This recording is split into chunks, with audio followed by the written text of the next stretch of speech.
see work. Let me start down here at the bottom. The types of funnels that I typically see, or activities, publishing in any type of publishing funnel. Right here, a hero funnel. So something that shows you as the leader or something. Any type of home pages, free downloads. Right, this is very much the free and cheap zone. Okay, Tripwire for the next one up here. Right, that might be a $7 thing, a $27 thing. It depends on the industry you're in, right? But next, VSL, video sales letter. VSL is an interesting one because that one works in several places. Invisible funnel, I don't see invisible funnels doing much beyond more the bottom of the value ladder. We'll do an invisible funnel probably in January. Hopefully it's not invisible anymore. Now that you know, do we call it a visible funnel? Summits.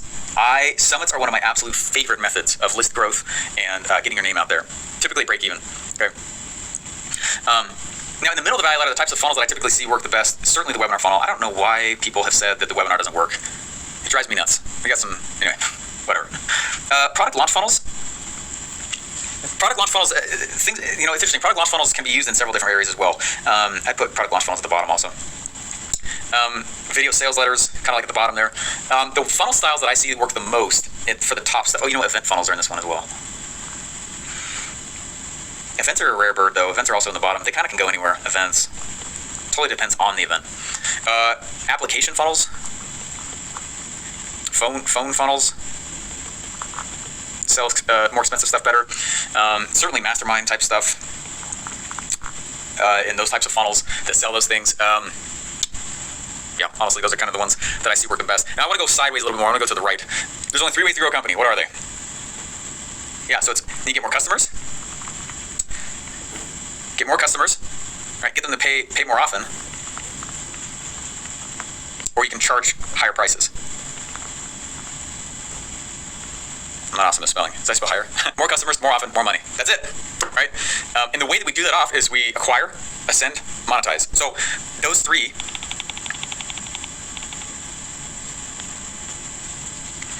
I typically find that at the top of the value ladder is where we monetize. In the middle of the value ladder is where we acquire and ascend. So you can do acquisition here as well. But specifically at the bottom, right, we're acquiring. Right, acquire, ascend, monetize. That's kind of what we're doing. And at the, oops. It's going to get confusing here. At the super bottom, like in the free zone, I usually do my focus is relationships. So I spent so much time on my podcast, right? I'm just trying to help people realize that I'm not a schmuck, right? I'm not just trying to go out I make noise, but it's for a purpose, and that there's actually things we have that are of value, right? So I'm trying to just create a relationship with people and trying to help them see what we can offer them. So at the bottom for me is like the free zone, right? Really, really aggressive free zone. And the shift that we're making right now in my company is we have a lot of funnels that are just tons of funnels, like funnels. Hey, thanks guys, appreciate that. You guys rock.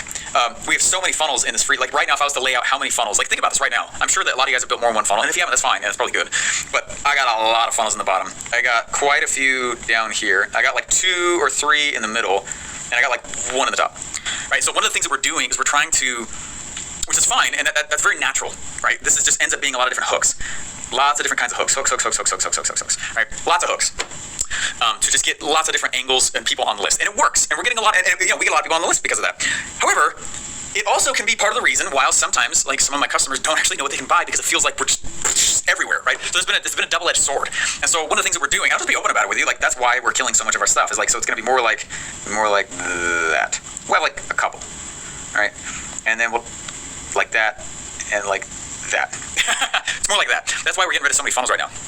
And it's hard, it's painful, and the sweat equity that has gone into a lot of these, and it's like, okay. But, it's, phases of business, that's where we're going. Okay. So as far as the monetary role, again, the role of the money for me in this, how does this all tie back to money? That's a big question to ask often. I want this to be able to get leads and noise. Sorry, let me write this way. Noise, leads. This style of offer is priced enough highly that a few sales a month can pay for my business systems. This is priced enough so that that I only need 1 or 2 of these top things to actually pay me as an entrepreneur. Let me talk about that in just a second here.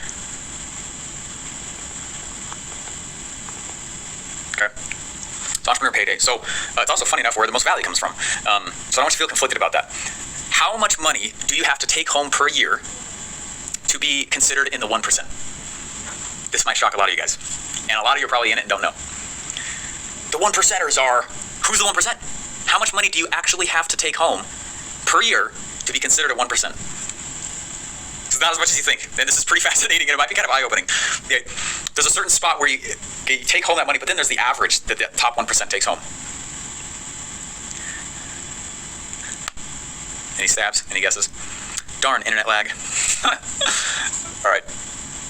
100K, 1 mil, 250K. Okay. To be a 1%er, to join the 1%, right? Join the 1% means you take home $240,000 a year. That's not that much, man. Like, I know it's a lot, but it's not really. Not really. That's crazy. Nuts. 240 grand. Now, what is the average 1%er take home per year?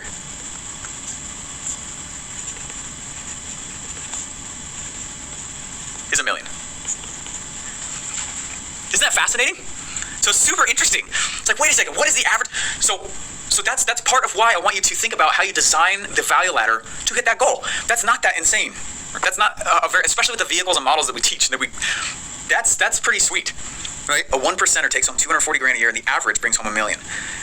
So I had this really interesting conversation with Brad Gibb. You guys all know Brad Gibb. I love Brad Gibb. He's one of my favorite peoples, and he and I have struck up a pretty deep friendship in the last 2 years here. And a little while ago, I was talking to him, and I was like, I've had years where I've definitely been way above the 1%. Like, I'm like, whoa, in take home. I don't want this to be weird, okay? I'm just going to be open with you. All right, here we go. Honest truth, here it comes, right? There, several years in a row, I was like, sweet, I just barely joined the 1%, right? There was a year where it was like, sweet, I definitely joined the 1%. There was another year, though, where it was like, like things felt like they were just like crashing. I was like, oh my gosh, there's so much crap going on. Oh. Right? And I remember thinking about how hard I was working in my business and how much stuff was just going on, right? There's all this stuff that's happening, and holy crap, that's crazy. And I remember voxing him one day, this is a while ago, but I was like, dude, I was getting paid by the time I left ClickFunnels pretty well. I started it kind of with peanuts, right? And I don't blame, it's fine, right? I was certainly getting paid, right? I'm not trying to, but let me just be open with it here, right? This is where the mind should go. Like, you got to design profits from the beginning, right?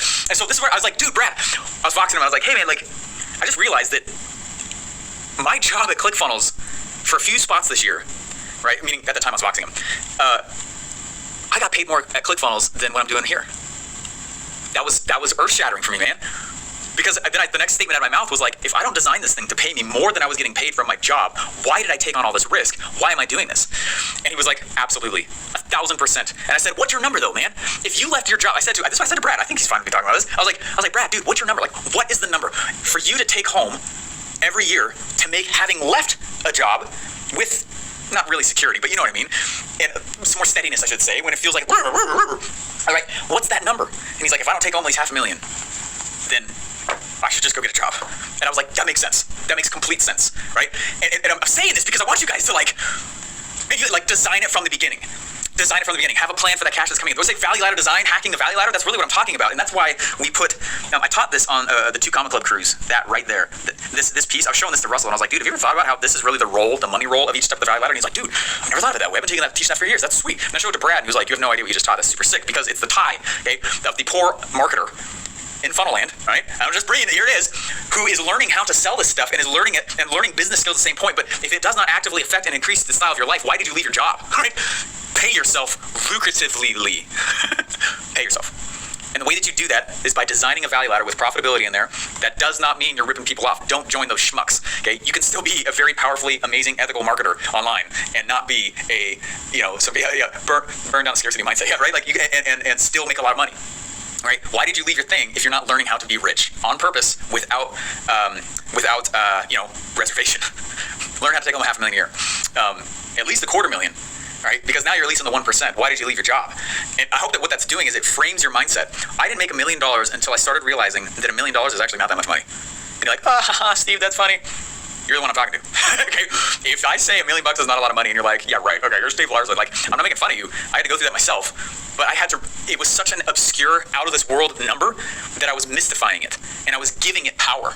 And I was giving it power over my actions subconsciously that I did not know. And so I had to look at it and actually recreate my relationship with money. And this, every 3 to 6 months, happens where I redevelop and redefine my relationship with cash. And redefine and redevelop my relationship with cash. And what I learned is the models that create certain types of success in certain types of confidences. For example, how much money does the typical real information product business make? And how many employees does it typically require? There's an information product model that follows this. What's the info product model? The info product model is typically to have a book, to have a course, to have an event, and then to have a mastermind. Right? That's the model. Look at Jeff Walker, look at Russell, look at all the, what does the average, how much money can I expect to make? Or, right, so you choose the vehicle with purpose, because the vehicle is the thing that you can, just due to the nature of the vehicle, take you further than you could on your own. Okay? So we have, the info product model is book, course, event, mastermind. There's a software model, right? What's the software model? Well, if you're a marketer, it's book, course with software. All right, there's free trials also. So it goes, let me draw this. I got really obsessed with this several years ago. I was like, oh my gosh, what's the business models for this? And I kept trying to look up, there's like no books on this that dissect the models online that make, and the types of money that they usually make. So that being said, you can kind of choose your destiny a little bit, right? Just because of the virtue of it being a car, I will pretty much always beat a scooter. Even if I'm a sucky driver. In fact, I could take the world's best scooter driver and put it against the worst car driver. The car's gonna win due to the nature of the vehicle. That's exactly what I'm talking about when it comes to business models and design. Okay? Info product model has its limits, and most of the time I see, not an income claim, just happening, usually 1 to 3 million a year is what the common info product model makes. Guess how much Russell was stuck at for like 6, 7, 8, 9 years? 3 to 5 million. Okay, the psychos get near 5 million. Okay, it's not until they plug in the phone model that the info model goes further. It's not until software plugs in info that software goes further. And understanding these business models and the fact that, you know what's funny is, Russell told me once, he's like, you know what's funny is, for like the first 10 years I was running the information product model, we were stuck around 3 million a year. Right? You go plug in the phone system, usually you can get to 5 to 10, just by grace of the model itself and the vehicle itself. 5 to 10 billion with phones, that's not psycho. He's like, but what's funny though is, he's like, the moment I took the same skill set and put it into software, we went to 10 million in a month, like that. Just like, just exploded. And I was like, huh. He's like, it's the same skill set, different model. I was like, that's a really cool way to think about this. Anyone's mind just like melting.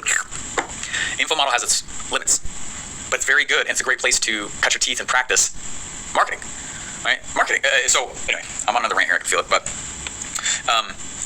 right, SaaS, you know, software as a service, SaaS apps have a model. Supplements have a value ladder model. Ecom has a value ladder model. It's the model that is most proven out. When you're funnel hacking, like that's cool, but make sure, like the value ladder hack, what does most people in the ecom world lead to? What are the price points? What are they typically doing? And then just by virtue of following the model, it's like with a certain level of consistency and certainty, you're probably gonna hit that. Okay? Does that make sense? Even if you suck at driving, just by virtue of it being the vehicle, right? It's kind of like, I really do suck at cooking, okay? I don't want to know how to cook, but by virtue of the quality of the recipe, a bad cook can make an okay meal. You see what I'm saying? That's why this is so powerful. And that's why when someone's like, I was coaching someone a few months ago, and I was like, hey, this is what I would go do to have success with your thing. And like, cool. And then they came back and they're like, I tried your thing and it didn't work. I was like, well, show it to me. They showed it to me, and they did not follow all what I said. They changed everything. And I was like, no, you changed the model. Stop. Like, this is the thing. And then they blamed me. And I was like, oh, are you kidding? So that's the power of what I'm teaching here as far as business principles go. Like, marketing has proven models, and that's why we have certain funnel types, because we know within a certain degree of certainty, like stats, like a certain level of confidence, right? Z-score, right? Certain level of Z-score right there, like it's probably going to behave in this kind of way. And if you make an offer that follows Xavier in this kind of way, with that kind of message, with that kind of, you tend to make money. When you go to a live webinar every single week, like with a certain degree of confidence, yeah, it might suck for a little while, but you do that every week. It's been really hard for me to find someone who doesn't make $1 million doing a webinar every single week, trying to tweak it and make it better.